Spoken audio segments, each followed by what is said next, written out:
Hello all, welcome to my channel. I'm back with another video. In this video, we will be going through Flink. We will try to understand what is Flink and how it is used in systems and some of these basic concepts. This video will serve as an introduction to Flink. We will have more videos coming up in this series as well. So let's get started. First of all, what is Flink? So in one simple word, if I have to tell, it's a stream processing engine. That's what I will say is the definition for a Flink. The only thing that gets added is real time, which is it processes events as soon as it arrives uh, in the system. So that's what Flink is, and basically it is used for doing real time analytics on an event source or a stream of data.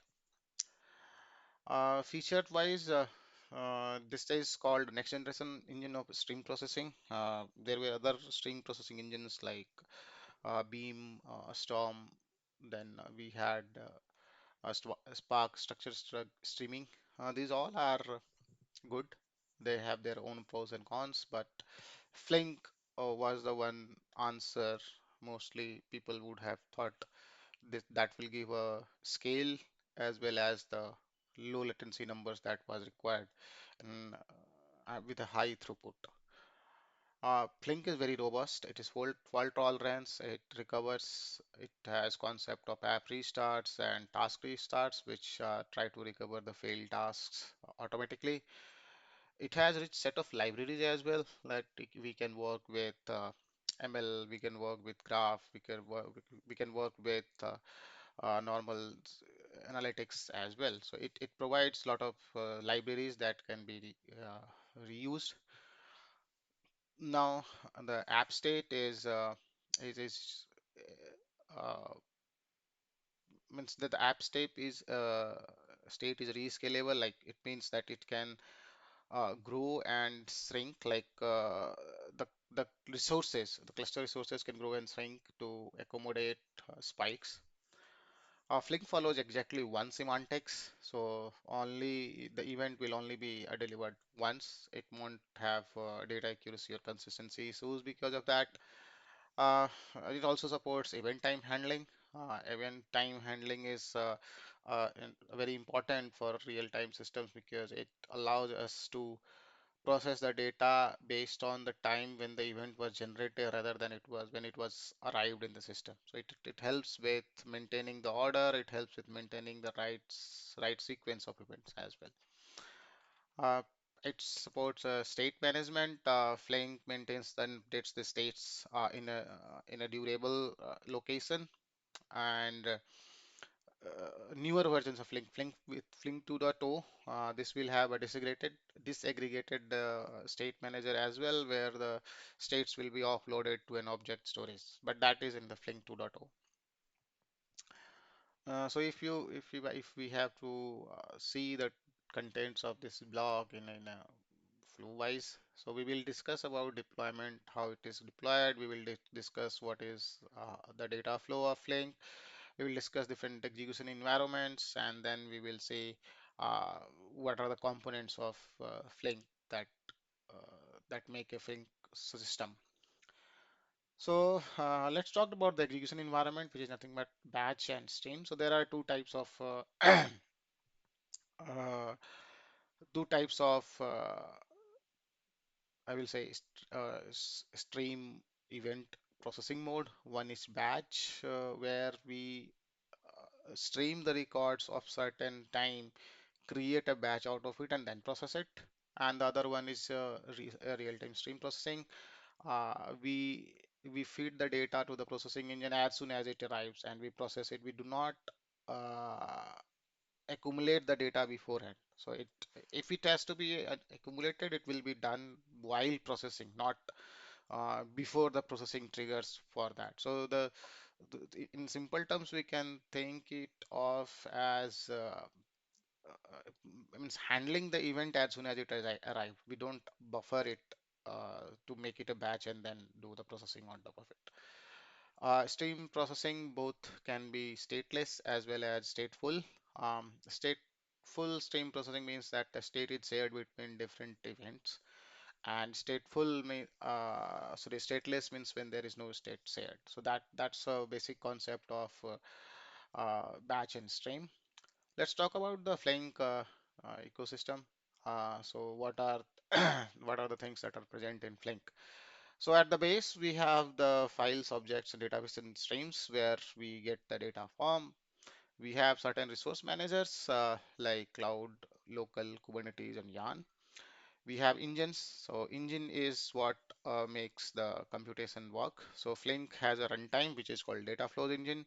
So Flink uses that, and it has certain APIs. So on top of data flows APIs, we have data set and data stream. And data stream build has an stream builder which gives us the capability to run table and complex event processing libraries.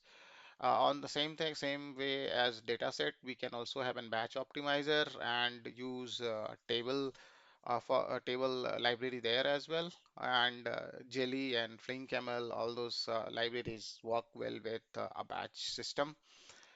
We can also do interactive work using Zeppelin. So this is basic component of a Flink system. Uh, Jelly is a graph processing API, and FlinkML is for machine learning workflows. And the programming model of Flink is that we have an input stream, we have a source, we have an operator, sync, and then external sync. So what does this mean is, so how when we start this Flink, we will have a client that submits the job, which gets converted into data flow graph. The job manager is kind of an driver. If you are coming from Spark background, the job manager is will be something similar to the driver. Or if not, then we can understand that this is the central what you call entry point where clients communicate to. So clients will talk to job manager. Job manager accepts a task. It will transform the data flow graph that we created at the client and make it into an execution graph. Uh, and a job manager has a dispatcher service running in the background. What it does is it simply sends the job to the REST interface, starts a new job on job master for each submitted job, and also has a dashboard. So the dashboard that we see in the Flink UI is nothing but a web service running as on job manager. So this is something. These are few things which are there, and job manager will talk to resource manager to get the task and which sorry to get the slots, and then it will assign the task in there. It also has a checkpoint coordinator to maintain the fault tolerance. Like for pre-configured time, it will do a checkpoint of the whole state of the Blink application, so that if something fails after that checkpoint is done and we want to restore, so we can start from the checkpointed location. So that about the job manager. We also have task manager. So task manager is the one actually which executes the tasks. It has concept of slots. Slots are abstraction on CPU and memory. It is similar to what we have in other distributed systems as well. You can think of it as DBUs in Databricks. You can think of Spark executors in Spark. So this is an abstraction that allows us to work parallel computation of events. Each task runs within a slot. Slot you can think slot is, as I mentioned, slot is nothing but the smallest unit of work. It's also the link, and also it is a representation of CPU and memory. Uh, then we have actor system. This is part of the Akka framework of Scala that is used in sorry actor system is used to provide services such as scheduling or logging, configuration, and stuff like that. So if you see here in total, we have job manager, we have task manager, and we have client. So the client has the program code, the optimizer, and the data flow builder. So the client creates the data flow builder graph, sends, and it has also the actor system to interact it. So this client will submit the job to the job manager, or it can cancel. So this actor system picks up that, and it will see scheduler. It has the job manager, scheduler, checkpoint builder, resource manager, dispatcher, and the web UI as well. It will look at the graph, create smaller tasks, send it to the task slots in the task to the task manager, and these will process the data in the data stream or whatever data model that we are using, and then send back the reports to the client. So this is the overall graph, overall means flow of application from client to job manager to task manager. Flink application is represented as a job graph, as I mentioned earlier as well. The nodes are operators, and links determine the input and output to the to form various operators. Let's talk about data transfer. So a task manager leverages a pool of network buffers to send and receive data, and the sender serializes the task, records into a byte buffer, and puts the buffer into a queue. And the receiver takes the buffer from the queue and deserializes incoming requests and processes it. That's how the data transfer happens in Flink. There are four gen common data transfer or data exchange strategies. One is forward, broadcast, key-based, random. We will talk about this in detail in the upcoming videos. This is a program flow. So the job clients submits a job. So sorry, a Flink program. It submits a job. It waits. The job is submitted to the job manager. The job manager from there it will send acknowledgement that yes, I have received the task. Then it will ask a task manager, give me a slot where I can run this particular task. The task will be running. It will say update the task execution state. Task manager will update to the job manager saying that okay, task is running, completed, or something like that. Once that is done, the success is received. It will total based on the total summation of these things. It will return whether the job is successful or not successful. So that's the basis of the Flink. That's the basic model of what Flink follows. In simpler terms, we can also think like this that there is an application, we submit an app, it goes to dispatcher, dispatcher submits to that to a job manager. A job manager will request slots from resource manager. Resource manager will talk to the task manager to get the slots. Once the slots are there, then it will job manager will send the task to the task manager. It will register the slot. It will start receiving. So see here, it will request a slot. Slot is requested here, the offer slot, then submits the task in the slots. So that's how the task gets submitted, and then going forward it happens. The dispatcher has a RESTful endpoint for job submission. So we can do a REST submission as well. It's then uh, that REST service is responsible for getting the job graph and creating it into an execution graph and sending it to the scheduler. Task Manager is a JVM process. It is similar to how Spark also does. So, and it has a concept of slots. A Flink job can be executed in 3 to 4 stages. The four common stages are Java code to the stream graph. So whatever code you have, Java or PyFlink or Scala, whatever API we are using, that code gets converted into stream graph. The stream graph then converts into job graph. The job graph then converts into execution graph, and then execution graph is converted to a physical execution, and that is executed on the system. Operators, Flink, we have different operators. Operators is nothing but an instance or unit of work that has to be done. For example, flat map, reduce, filter, iterate, window, key by, all these are operators. A task is one parallel instance of an operator or an operator chain. So Flink has a concept of chaining the operators. So that's what we mean by an instance of operator chain. So window. This we have discussed in another video as well in detail. So there are different types of windows in Flink. It based on the nature. So the windows have trigger, vectors, and everything. And the the common ones are tumbling ones, where so there is a clear boundary between two different windows. There is no overlap. Sliding, in which case there is an overlap. The same events can be processed part of the multiple windows. A session is based on the activity or inactivity, and then the session restarts. And the global window is one big window, which is not going to be not that much used. It is only just for testing or some doing some syntax checks. So, so let's say this is an view of a window which is there in Flink. So let's say we are going from this side to this side, so old to new. So the newer events are coming from the left side and the older events are at the right. So initially, let's say we are doing a summation. So we had a window, this window, we had seven. Then what happened is uh, two new events arrived in the same window and we got two window of 23. Then what happened is that older events which were there got evicted, like 5 and 2 got evicted, and the new window becomes this one. So now we have 22 as a summation. Then again 9 and 7 got evicted. Now the summation becomes 17. So this is how the sliding window works. Like if you see the window is keeps on sliding, and it will keep on evicting the older records based on certain conditions. Flink is a concept of watermark that allows us to basically say that, okay, how late an event can arrive.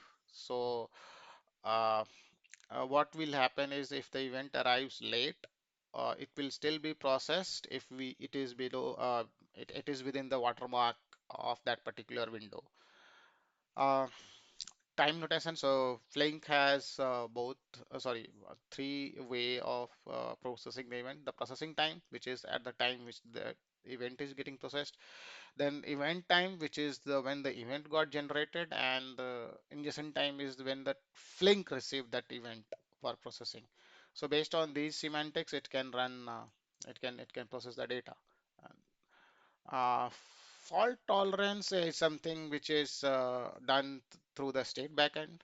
So Flink has a concept of state. It maintains that in the durable disk, and if something goes wrong, it will start from that particular checkpoint and see. So basically, every time we have a task, so each task has a state backend. They write it to. It can be an in-memory state or RocksDB on disk, and state operations are there. We can also do in asynchronous offloading of this checkpoint to a remote location, and in case we want to restore, we can restore from there so that task managers read from this state and uh, work on that uh, in case of failure. So that's how the things are handled for failure in Flink.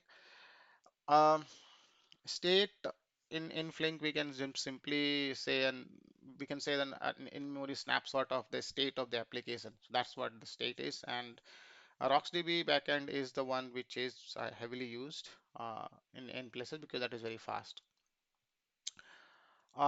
Flink has two types of states. One is the key state, which is instead of the record with the same key, go to the same operator. And another one is operator scope, which is within the operator also they maintain the states.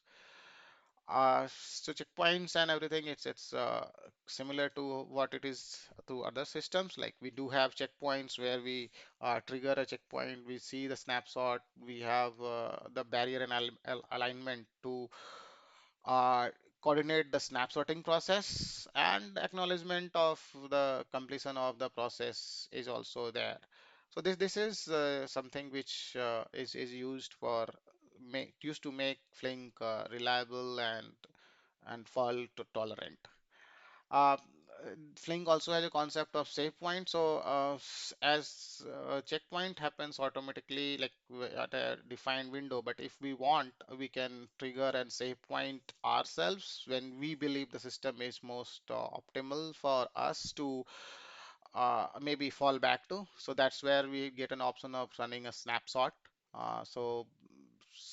When we do a snapshot, it will take a state, a view of the system, and then persist into remote storage wherever we want.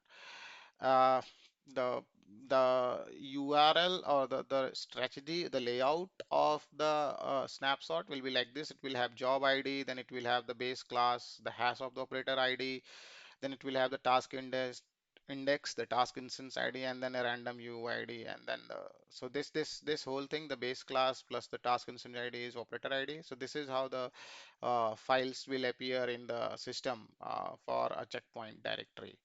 So if you see part to the state checkpoint directory, then job ID, then the checkpoint ID is there, and then inside that this is the layout that this follows.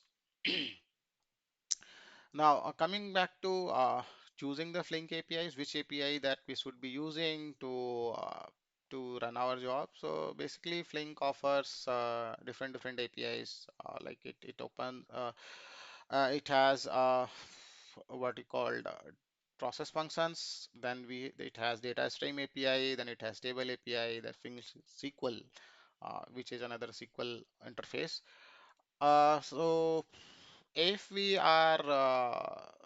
want to take full control, we will go ahead with the process function. If we want less control but a high ease of writing the code, then we will go ahead with Flink SQL. So if you see the complexity is increasing from left to right, and the abstraction levels are going uh, higher from low to high, from top to bottom. So the Flink SQL is having the highest abstraction, and it is very, so it doesn't have that much of flexibility. But when it comes to process function, it is has a low abstraction, but it provides greater flexibility, but it has complexity involved with this as well. Um, so in general, a SQL can be embedded in any application regardless of the programming language that we have. So we can use the data stream API as well and put that SQL. Uh, so one thing is, in data stream API, not all connectors are supported. Certain connectors will not be found. And if we need low latency, high throughput, we should consider Scala Java regardless of the API in the language choice. If we plan to use async IO in the process functions, we will need to use Java. So that those are certain limitations on this.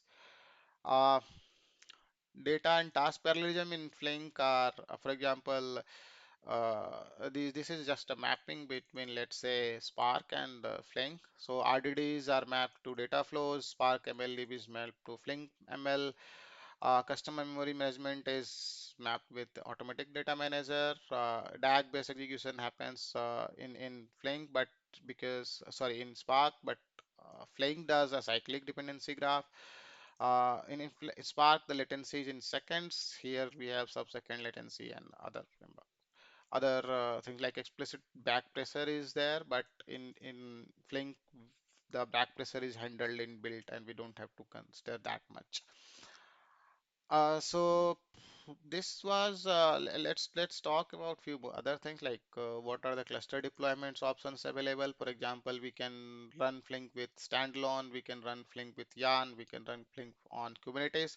So Flink on Kubernetes is the recommended and is widely adopted. Verbarica is a platform which offers Flink managed services, and they offer also uh, uh, the Flink IDE on Kubernetes. Job submission modes, we have session and application. So in session mode, each one single job manager is working, and everyone else connects to that job manager. And in application, it's other way around. Everyone gets one dedicated job manager. So there's in application mode, we have full isolation. And generally, for production workloads, the application mode should be the one that should be used. Uh, so there is an example of in how we can install Flink with an operator, which is a Flink operator, or we can use Helm charts to also deploy Flink. And once we deploy, we will have a local host where the Flink dashboard comes. Uh, let's talk about something about PyFlink. So PyFlink is a Python-based interface for Apache Flink. It's a wrapper on Flink's Java computing engine. So we can simply say Python pip install Flink. So how does the communication happens between a Python process and a JVM process? Because Flink runs in a JVM. So this is your Python job. This is your Flink cluster.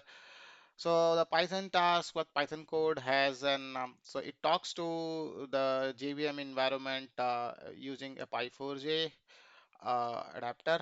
And if you see, so we have a gateway client and gateway server. There is a socket connection that gets created, and a table environment of PVM, which is Python virtual machine, is mapped to the Java virtual machine, and that's how we connect. The communication between PVM and JVM happens over Py4j. So this is good to know that how Python functions are able to execute on JVM. or how they are talking to each other. And that was it for the bifling part. This is in nutshell, this is how a biflink job can be defined. In a sense, the skeleton is that we will have a physical source, then we will provide a source schema, we will provide a sync schema to the Flink, and we will have a physical sync. And Flink will take data from physical source, map it with the schema, do some transformation, then it will write map it to the sync schema, and then it will send it to the physical sync for consumption. So that's what it happens. This is how the programming model of Flink is. And there is no storage provided by Flink. So if you need storage or persistence, you will have to do it yourselves. So this I think was what I wanted to talk about. So there is this installation steps is given. This is how we can install an Flink deployment and how we can install it on Java Manager on using Kubernetes. This is for the Flink app and this is for the cluster part. So we can have job managers, task manager, and then we create a service and then we connect to that and then use it. Uh, Flink is, as I mentioned, it is used heavily by big companies like Uber, Capital One, Alibaba, AWS, Netflix, Visa. So they use Flink at a very large scale. What are some alternatives? So we can run. So there are alternatives. When I say it's not that alternatives are this for the installation part. So we can, instead of using our own installation, we can use Flink on EMR. We can use Dataflow. We can also use kind of stream analytics. We can also managed. We get a managed offering from Barbarica. So yeah, these are different options which are available to run Flink. And this was just a brief intro of what Flink is, what are the basic components, what are the APIs, what are certain processing frameworks, what are the data models and stuff and things like that. Hope you like it, and if you did, do share it, and we'll see you in the next video.